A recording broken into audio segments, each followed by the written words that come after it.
অভিনীত শব্দটা আছে, এই অভিনীত শব্দকে আমরা পরিবর্তন করে ইনশাআল্লাহ শরীয়তপুরকে একটা গর্বিত শরীয়তপুর বানাবো, এই আশাবাদ আপনাদের সামনে আমি ব্যক্ত করছি।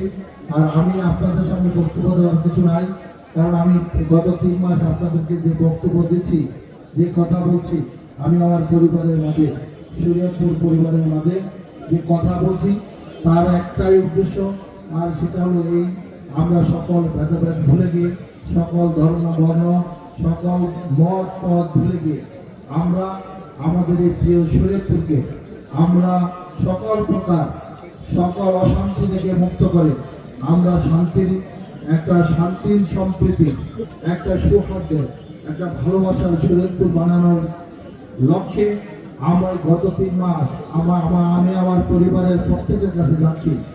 আর আমার পরিবারের কিছুক্ষণ আগে এক সাংবাদিক আমাকে প্রশ্ন করলেন, ভাই আপনি যেখানে যাচ্ছেন সেখানে মানুষের এই যে বুক ভরা ভালোবাসা, আপনাকে গণজোয়ারের মতো সব জায়গায়, আবার বৃদ্ধ বনিতা সব শ্রেণীর মানুষ আপনার কাছে চলে যায়, আপনাকে দেখার জন্য একটু সবাই মুখিয়ে থাকে, এই কারণ কি?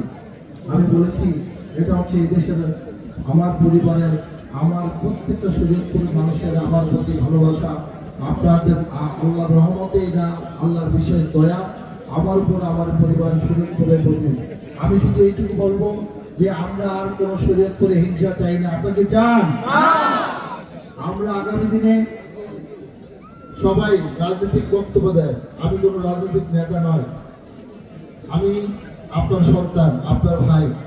আমি এই গোসাইনের আমাদের এখানে এই যে হাজার হাজার মানুষ ছিল, অনেকে দূর দূরান্ত থেকে এসে সবাই চলে গেছে। আমি সবার উদ্দেশ্যে এইটুকু বলবো যে রাজনৈতিক অঙ্গনে নির্বাচনের আগে মানুষ, প্রত্যেক প্রার্থী কি করে নির্বাচনী প্রতিশ্রুতি দেয়, তাই না? কি মুরব্বীরা সবাই নির্বাচনী প্রতিশ্রুতি দেয় না? আমি গতকালকে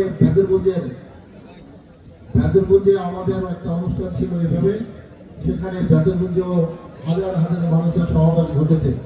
ভেদরগঞ্জের ইতিহাসে এত বড় সমাবেশ কেউ করতে পারে নাই, যেটা আপনার সন্তান, আপনার ভাই, আমাকে কেন্দ্র করে, ধানের শীষকে কেন্দ্র করে, তারেক রহমান সাহেবের প্রতি মানুষের যে ভালোবাসাকে কেন্দ্র করে আমরা ভেদরগঞ্জের যে অনুষ্ঠান করেছি, আজ ঠিক এখনো আপনারা দেখেছেন, সেই সকাল, সেই দুপুর থেকে এই এখন প্রায় আটটা বাজে, এই পর্যন্ত মানুষগুলা যেভাবে ভালোবাসা দিয়ে গেছে। আমি আমার এলাকাবাসীকে বলেছি যে রাজনৈতিক অঙ্গনে নির্বাচন আসলে মানুষ শুধু প্রতিশ্রুতি দেয় প্রার্থীরা, আর আমি আমার পরিবারের কাছে প্রতিশ্রুতি দিই না, আমি আমার পরিবারের কাছে প্রতিশ্রুতি চাই। আমি আজকের অনুষ্ঠানে আমার বাঁ পাশে, ডান পাশে, আমার পেছনে আপনারা দেখেছেন, কি দেখলেন?